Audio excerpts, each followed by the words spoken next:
I'm Amy. Welcome to Tabata class. I'm a trainer at Canada Game Center at the city of Whitehorse. We're going to run through a full Tabata exercise. So what that is we've got 8 different exercises. You're spending 4 minutes on each exercise, 20 seconds of work, 10 seconds of rest, 8 times with a 45-second break in between each exercise. Anna and Clint are going to help show off the regression. So if you want something lower impact, you're going to watch Anna. Clint's going to show off the progression. So if you want something more intense, you'll watch him. These are all bodyweight exercises with the exception of one, but if you don't have dumbbells, kettlebells, whatever at your house, that's fine. You can use bottles of water, soup cans, laundry detergent, babies, cats, whatever you have around. We'll start with the first exercise. It's going to be a glute bridge. So Anna's doing the regression. If you aren't comfortable doing a full glute bridge, you can lay down on the ground, shoulders pressed into the ground, low back pressed into the ground, and you're just tilting bottom of your pelvis towards the ceiling and holding it there, squeezing your glutes and keeping your abs contracted.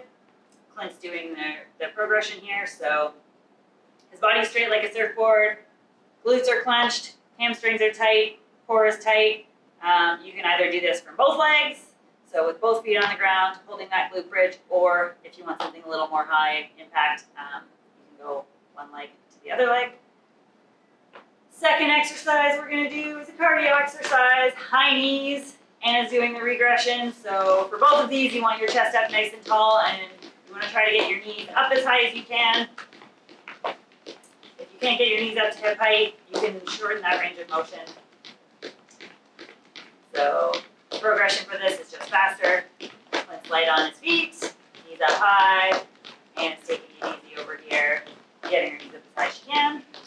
Third exercise is a skull crusher. So back down on the ground.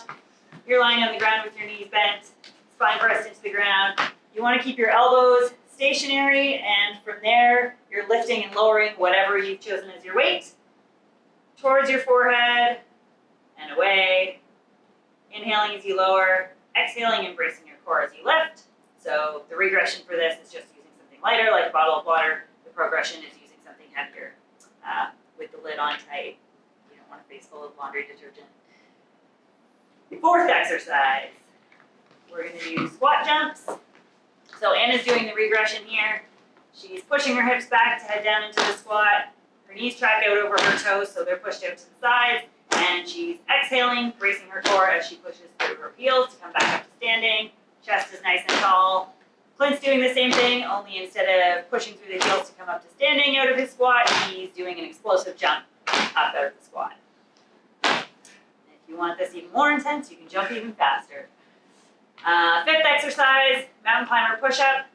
So down on the ground in a plank position, you want your shoulders stacked over your wrists. You want your body nice and straight like a surfboard. Anna's doing the regression, so just slowly bringing knees in towards elbows. Clint's doing the progression, so 4 mountain climbers and then a push-up. 1, 2, 3, 4, and a push-up. Core tight, spine straight, elbows pointed back when you're coming up out of that push-up instead of out to the sides. Nice. And 6th exercise, single leg split squat. So Anna's going to do the regression here by getting into a lunge position on the floor and down, exhaling as she comes up out of it, inhaling as she lowers into it. Clint's doing the progression, so you can put your back leg up on something like a chair, a stair, your couch, your coffee table, whatever, keeping your chest nice and tall and making sure that your knee is stacked over your ankle as you lower down into it and then push up out of it. So you'll do the first 4 rounds with, say, your right leg back, and then the next 4 rounds with your left leg back. 7th exercise is beast. So down on the ground in a tabletop position. You want your hips stacked over your knees, shoulders are over your wrists. You're coming up on your toes so that, as you can see with Anna here, your shins are parallel to the ground and you're keeping everything tight here. So you want everything clenched. You're pushing through the heels of your hands into your shoulders. Your core is nice and tight, your back is straight, and you're just holding that. There's tension everywhere in your body for this movement for the full 20 seconds. Then you get a 10-second rest. Boom, that's that one. 7th, final exercise, burpees. Anna's going to do the regression, so she's going back into a plank position and then coming out of it, up onto her toes. Clint is doing the progression, so dropping down into a push-up, jumping out of it, and arms overhead as we jump. That's all 8 of them. So this will be printed out beneath the video so you can follow along there. Make sure you do Anna's warm-up before you get into this workout because it's about a 40-minute workout. So you want to be nice and warm for it, and then make sure you do some stretching afterwards to cool down. Thanks.